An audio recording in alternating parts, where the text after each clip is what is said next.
इस बीच भोपाल से खबर आपको बताते हैं, मध्य प्रदेश मतदाता सूची में बड़ी गड़बड़ी से जुड़ा पूरा मामला है। मध्य प्रदेश के 31 जिलों में नाबालिग भी वोटर बन गए। चुनाव आयोग के सॉफ्टवेयर में चोरी पकड़ी गई। मध्य प्रदेश मतदाता सूची में बड़ी गड़बड़ी हुई है। तो इस वक्त की अहम खबर आपको बता दें, जहां बड़ी गड़बड़ी से जुड़ा ये पूरा मामला सामने आया है। मध्य प्रदेश मतदाता सूची में बड़ी गड़बड़ी, सूची जो है वो शुद्धिकरण में गड़बड़ी से जुड़ा ये पूरा मामला है। 31 जिलों में नाबालिग देखिए वोटर बन गए। सॉफ्टवेयर ने ये जो चोरी है एक तरह से वो पकड़ी भी है। इस गड़बड़ी का गड़बड़ झाला जो है वो उजागर भी हुआ है। तो मध्य प्रदेश के ऐसे 31 जिले जिसमें नाबालिग वोटर बनते नजर आए। स्थानांतरित मतदाताओं की 3 श्रेणियां बनाई गई थी, जिनमें 42 लाख नाम मतदाता सूची से हटाए गए थे। 1 करोड़ से अधिक ऐसे मतदाता चिन्हांकित किए गए थे जिनके गणना पत्रक में कई तरह की गड़बड़ियां मिली है। सुधार करके हालांकि अंतिम सूची जारी की गई, लेकिन शुद्धिकरण का जो काम है वो चलता रहा। तो जिला निर्वाचन अधिकारियों के माध्यम से पड़ताल कराई गई, जिसमें ये सामने आया है कि 79 प्रकरण में सुधार कराया गया। हालांकि जो बाकी और प्रक्रियाएं हैं उनमें भी सुधार किया जा रहा है, लेकिन मध्य प्रदेश मतदाता सूची से जुड़ा ये पूरा मामला है जिसमें बड़ी गड़बड़, घोटाले की एक तरह से आशंका बन गई, जब 31 जिलों में नाबालिग वोटर पाए। हालांकि अब उसे जल्द से जल्द सुधार किया जा रहा है और ये भी कहा जा रहा है कि उन मतदाताओं को चिन्हांकित किया जा रहा है जिनकी आयु मतदाता होने के लिए निर्धारित पात्रता जैसे कि 18 वर्ष से कम थी। ऐसे पूरे मामले में 1 या 2 नहीं बल्कि 31 जिलों से ऐसे नाम सामने आए। हालांकि अब देखना होगा आगे क्या कुछ होता है इस पूरे मामले में, लेकिन सुधार करने के जो निर्देश है वो तत्काल भी दे दिए गए हैं।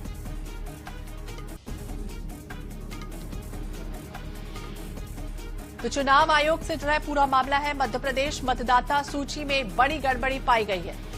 भोपाल ब्यूरो चीफ अनुराग मालवीय हमारे सहयोगी हमारे साथ जुड़ गए। अनुराग, जिस तरह की गड़बड़ी हुई है, अब आगे क्या कुछ निर्देश दिया गया?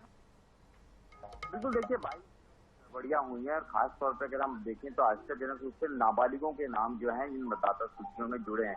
और उस गड़बड़ी को बड़ा चौंकाने वाला इसलिए माना जा रहा है कि 3 चरणों में जो है वेरिफिकेशन प्रोसेस था।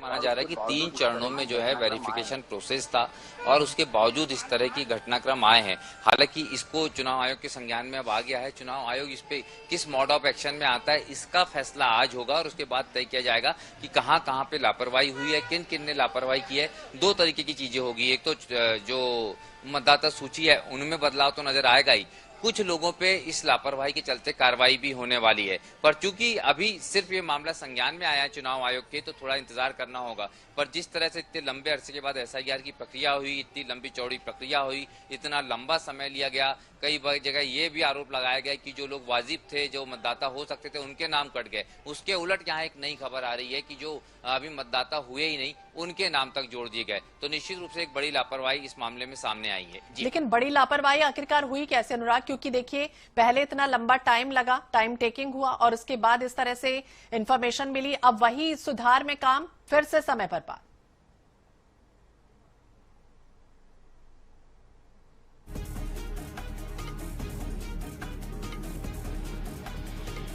तो मध्य प्रदेश के 31 जिलों में नाबालिग भी वोटर बन गए। हालांकि अब इस पूरे मामले में दिशा निर्देश दिए गए हैं। चुनाव आयोग के सॉफ्टवेयर ने चोरी भी पकड़ी है, जिसमें ये बड़ी गड़बड़ी मिली है कि 42 लाख नाम मतदाता सूची से हटाए भी गए हैं।